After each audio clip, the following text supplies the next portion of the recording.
ये देश हिंदू बनेगा ना मुसलमान बनेगा, बाबा का संविधान है ये उस पे चलेगा।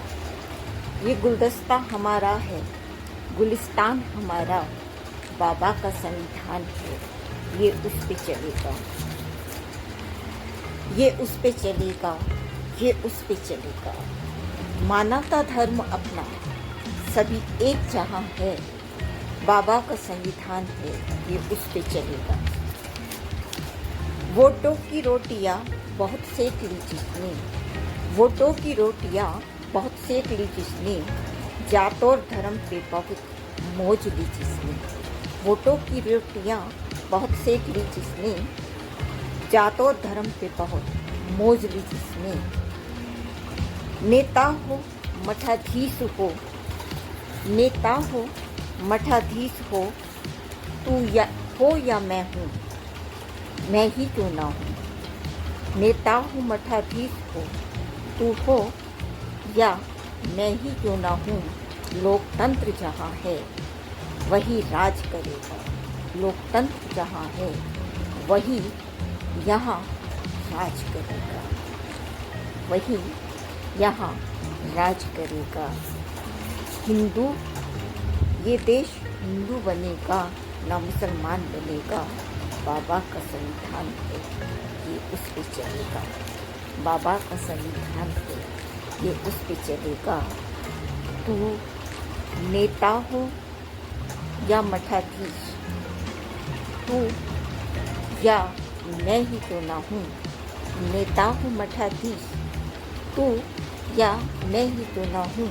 लोकतंत्र यहाँ है वही यहाँ राज करेगा, लोकतंत्र यहाँ है वही यहाँ राज करेगा।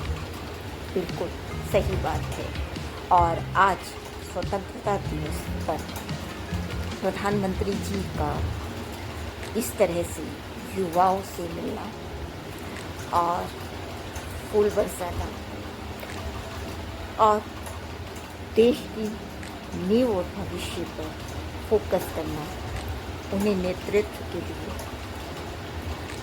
कहना और समस्याओं के समाधान भी ढूंढने की बात बार बार कहते रहे हैं। यह इस लोकतंत्र का ही कमाल है। अपने स्वतंत्रता दिवस को 80वां साल है और इसमें सबसे बड़ी समस्या यही थी कि भ्रष्टाचार, युवाओं का बेरोजगार होना, शिक्षा, सब कुछ महंगा होना। तो जो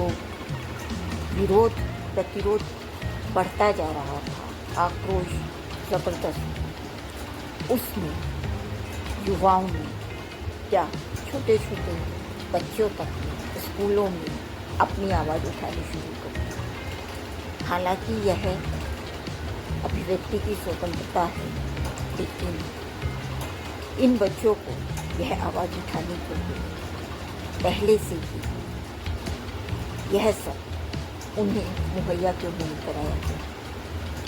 अगर यह सब होता तो और अच्छा होता। लेकिन चलिए, प्रधानमंत्री जी लाल किले की प्राचीर से अगर युवाओं को महत्व दे रहे हैं, उनसे हाथ मिला रहे हैं, उनकी बात कर रहे हैं, देश भर झंडा अपने स्वतंत्रता दिवस का परचम लहराते हुए और उन युवाओं का आह्वान करते हमारे देश के प्रधानमंत्री नरेंद्र मोदी। बहुत आह्लादित करने वाला यह है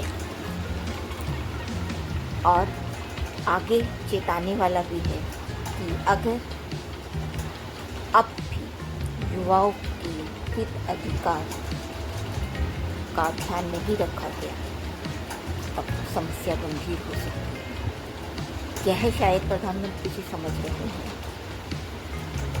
यही वजह थी कि संसद में चर्चा से भी डर रही थी शायद प्रधानमंत्री जी, गृह मंत्री जी नहीं हो पाई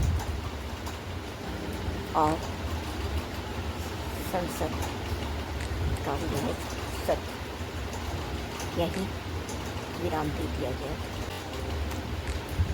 अब उम्मीद कम से कम आज़ादी के 100वें साल तक बहुत हद तक परिस्थितियाँ बदलेंगी और यह परिस्थितियाँ बदलती हुई अगर जो अगले साल मतलब 27 तक नज़र नहीं आती तब चिंता गंभीर होगी और इस गंभीरता को प्रधानमंत्री जी भी समझना चाहिए ताकि देश की नींव और भविष्य हमारे बच्चे देश की विकास में, समृद्धि में, खुशहाली में हमें एक साथ मिलकर आगे बढ़ाने में शामिल हों, ना कि विरोध में, विध्वंस में। यह जरूरी है और उम्मीद यही कि आने वाला कल में वह सब विरोध नहीं होगा और हमारा देश बनेगा एक राष्ट्र श्रेष्ठ राष्ट्र, क्योंकि बच्चे किसी भी देश की नींव और भविष्य है। हमारे बच्चे का अगर जो प्रधानमंत्री नरेंद्र मोदी भी ध्यान रख रहे हैं, या ये कहें कि बच्चों ने अपना महत्व जता दिया, जबकि पहले से ही किसी भी देश का हीरो और भविष्य बच्चे ही होते हैं। खैर, आप सभी को स्वतंत्रता दिवस की हार्दिक बधाई और बच्चों आपको विशेष रूप से स्वतंत्रता दिवस की बधाई, क्योंकि आप देश की नींव और भविष्य संभाल कर रखिए। हम सब आपके साथ साथ चलते रहें इस हरियाली में, इस समृद्धि में, इस विकास में।